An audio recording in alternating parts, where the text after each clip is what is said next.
नमस्कार दोस्तों, मैं राजकुमार मौर्य। बिहार में विधानसभा का चुनाव होने जा रहा है। बिहार विधानसभा चुनाव को लेकर सभी राजनीतिक पार्टियों ने अपनी अपनी पूरी ताकत झोंक दी है। आज की इस वीडियो में हम आपको बताने जा रहे हैं ओवैसी की पार्टी से कौन कौन से दावेदारों को टिकट मिलने जा रहा है। वैसे तो ओवैसी की पार्टी चाहती है कि आरजेडी हमको महागठबंधन में ले ले और हमको केवल और केवल 6 सीट दे दे, क्योंकि पिछली बार जब चुनाव हुआ था दोस्तों, तो 5 विधायक ओवैसी की पार्टी से जीते थे और ओवैसी की पार्टी 20 विधानसभा सीटों पर चुनाव लड़ी थी और जो 5 जीते उनमें से 4 विधायक आरजेडी में शामिल हो गए। अब आप समझिएगा, बिना शर्त के ओवैसी ने समर्थन दिया था आरजेडी को, विपक्ष को, लेकिन आरजेडी में विधायक शामिल हो गए। इससे ओवैसी जी के समर्थकों में गुस्सा है। ओवैसी इस मामले को लेकर बदला लेना चाहते हैं और उसके पहले अगर 6 सीट मांगी जा रही है तो दे देना चाहिए।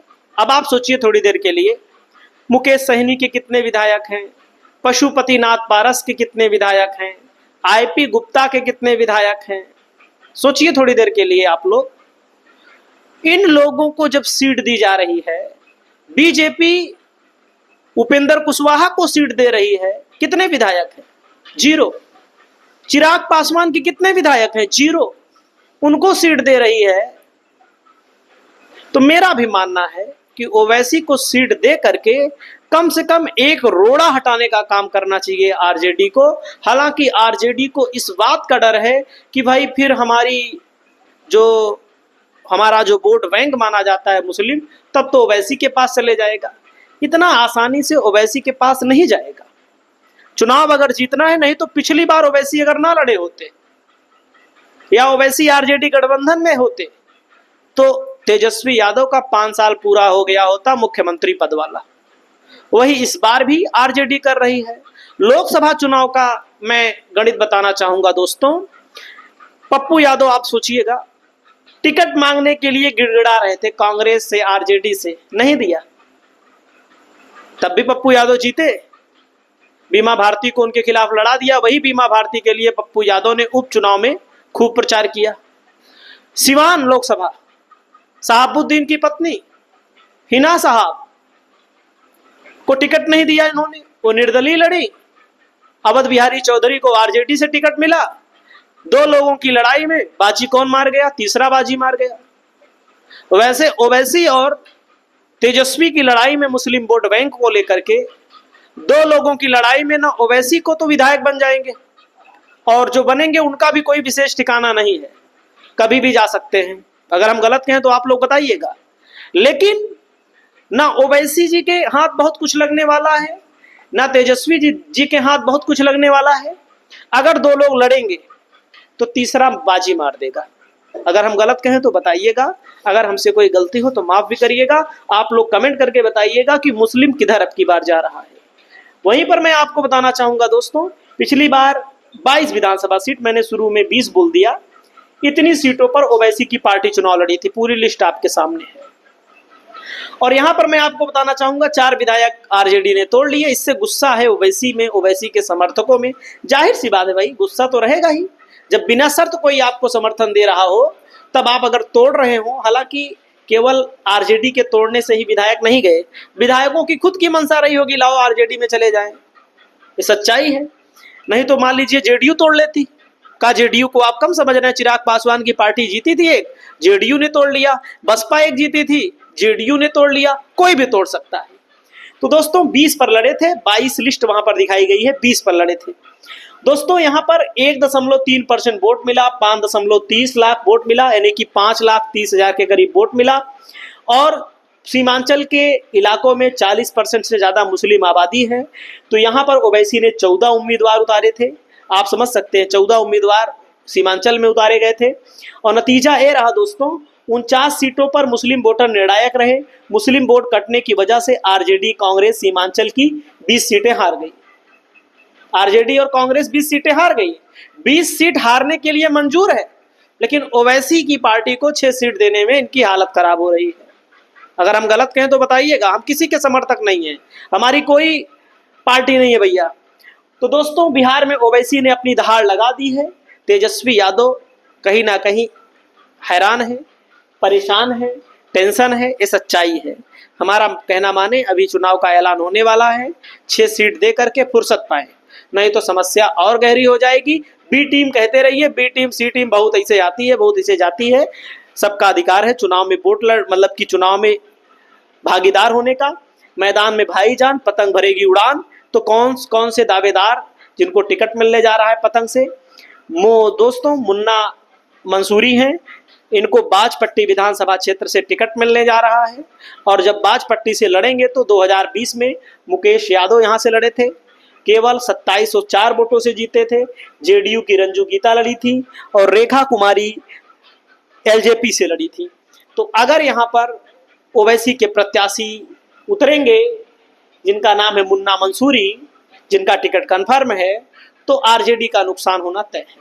इसमें जेडीयू का, बीजेपी का कुछ नहीं होने वाला है, लेकिन जेडीयू और बीजेपी को प्रशांत किशोर डैमेज कर सकते हैं। वहीं पर अगला नाम है किशनगंज विधानसभा सीट। दोस्तों, किशनगंज जिला भी है, लोकसभा सीट भी है। लोकसभा में कांग्रेस यहां पर चुनाव जीती और 2019 के चुनाव में 40 लोकसभा की सीटों में केवल किशनगंज की लोकसभा सीट थी जो कांग्रेस ने जीता था। देख सकते हैं, इनका नाम है दोस्तों किशनगंज से शम्स जी चुनाव लड़ना चाहते हैं। इनका टिकट कंफर्म है, ये जिला अध्यक्ष भी हैं ओवैसी जी की पार्टी के, और इनका टिकट कंफर्म है। 2020 में कांग्रेस केवल 1381 वोटों से जीती। बीजेपी स्वीटी सिंह 59,697 ओवैसी की पार्टी से जो चुनाव लड़े दोस्तों, ये शायद इस समय कांग्रेस में चले गए हैं, हालांकि ये हार गए थे। दोस्तों, यहाँ पर देख सकते हैं, 2 लोगों की लड़ाई में तीसरा बाजी मारने वाला था, लेकिन बाजी मार नहीं पाया, बच गई बाजी। आप देख सकते हैं, मैं आंकड़ा लाया हूं आपके सामने। वहीं पर दोस्तों, मजलिस को आगे बढ़ाने वाले केवल यही प्रदेश अध्यक्ष थे दोस्तों, इनका नाम है अख्तरुल इमान साहिब। यही नहीं गए, यही भी विधायक थे, यही नहीं गए, बाकी सब चारों चले गए थे। चारों लोग गद्दार भी थे और गद्दारी की भी गई थी दोस्तों। इनका भी टिकट कंफर्म है, ये तो चुनाव लड़ने जा रहे हैं। वहीं पर 4 बार से बहादुरगंज विधानसभा क्षेत्र 52 किशनगंज बिहार विधायक एमएलए रहे कांग्रेस के कद्दावर नेता तौसीफ आलम ओवैसी की पार्टी में शामिल हो चुके हैं। इनको टिकट मिलने जा रहा है, बहादुरगढ़ विधानसभा क्षेत्र से टिकट मिलने जा रहा है। आप देख सकते हैं दोस्तों, यहाँ पर बहादुरगढ़ में ये जो विधायक जी जीते थे, ये भाग गए आरजेडी में। इनको आरजेडी चुनाव लड़ा सकती है। और यहाँ पर बीआईपी लड़ी थी, बुरी तरह से हारी थी, और यहाँ पर कांग्रेस लड़ी थी। इतना वोट बैंक है कि ओवैसी को यहाँ कोई हरा ही नहीं सकता। अगर हम गलत बोले तो बताइए आप लोग, कोई नहीं हरा सकता है, देख लीजिए। तो बहादुरगढ़ में यहाँ पर ओवैसी की पार्टी चुनाव जीतने जा रही है, इसको मैं आज कह रहा हूँ। वहीं पर दोस्तों, अगला नाम है हिंदू प्रत्याशी को भी ओवैसी टिकट दे रहे हैं। ऐसा नहीं है कि मुसलमान ही मुसलमान, बहुत बड़ी बात है। राणा रणजीत सिंह को भी टिकट मिल गया है, इनको भी चुनाव लड़ाने जा रहे हैं और बहुत अच्छे से चुनाव लड़ने जा रहे हैं दोस्तों। इनकी विधानसभा सीट है ढाका विधानसभा क्षेत्र से। आंकड़ों को अगर आप देखेंगे तो चौंक कर दंग रह जाएंगे। यहाँ पर दोस्तों बीजेपी जीती थी, 99,792 वोट मिला। आरजेडी से फैजल रहमान, आप सबको पता है कि आरजेडी को कौन वोट दिया होगा। यहाँ पर 89,678 वोट, 43% वोट। यहाँ पर भी लड़ने जा रहे हैं हिंदू प्रत्याशी। यहाँ पर मुसलमान इतना अधिक नहीं है कि अकेले मुसलमान को जिता ले, तो यहाँ पर हिंदू भी ओवैसी की पार्टी को वोट दे सकते हैं। आरएलएसपी चुनाव लड़ी थी पिछली बार, 10,000 वोट पाई थी। वहीं पर दोस्तों, अगला नाम आता है सरवर आलम का। कोचाधामन विधानसभा क्षेत्र से मैदान में उतरने जा रहे हैं सरवर आलम को कोचाधामन विधानसभा क्षेत्र से टिकट मिलेगा। और यहाँ पर ओवैसी की पार्टी जो लड़ी थी पिछली बार, 36,143 वोटों से जीती थी। और जनता दल यूनाइटेड ने भी मुस्लिम उतारा था, राजद ने भी मुस्लिम उतारा था। कौन जीतेगा? कोचाधामन की सीट स्पष्ट दिख रही है कि ओवैसी की पार्टी को कोई नहीं हरा पाएगा। वहीं पर देख सकते हैं कोचाधामन में, इसके पहले जब चुनाव हुआ था 2015 में, जेडीयू जीती थी 18,000, क्योंकि जेडीयू आरजेडी का गठबंधन था। तब भी ओवैसी की पार्टी 2 नंबर पर 37,000 वोट प्राप्त की थी। और वहीं पर भारतीय जनता पार्टी ने भी मुस्लिम प्रत्याशी उतार कर इतिहास रच दिया था। वैसे मुसलमान प्रत्याशी बीजेपी नहीं उतारती है दोस्तों। वहीं पर मैं आपको बताना चाहूंगा, ओवैसी के अगले प्रत्याशी का नाम दोस्तों गुलाम हसनैन है। दोस्तों गुलाम हसनैन को भी विधानसभा का टिकट मिलने जा रहा है ठाकुरगंज विधानसभा क्षेत्र से। और वहीं पर मैं आपको बताना चाहूंगा मोहम्मद राशिद अनवर को अररिया विधानसभा क्षेत्र से टिकट मिलने जा रहा है। और वहीं पर दोस्तों एमआईएम ने राशिद अनवर को जिला अध्यक्ष भी बनाया हुआ है। अररिया से इनको चुनाव में टिकट मिलेगा। अररिया में कांग्रेस भले जीती है, देखो 47,936 वोटों से, इतना अधिक मुसलमान आबादी है कि यहाँ पर भी ओवैसी की पार्टी केवल 8,924 वोट भले पाई थी, लेकिन अब की बार जो माहौल हमको दिखाई दे रहा है यहाँ पर भी बंटाधार हो जाएगा कांग्रेस का। तो दोस्तों आपको क्या लगता है, ओवैसी और तेजस्वी को समझौता कर लेना चाहिए? नहीं तो मेरा मानना है कि दोनों की लड़ाई में बीजेपी और जेडीयू को ही फायदा होगा। आपकी क्या राय है? आप लोग अपनी राय को कमेंट करके बताइए। चैनल पर पहली बार आए तो चैनल को सब्सक्राइब करिए। बहुत बहुत शुक्रिया, बहुत बहुत धन्यवाद।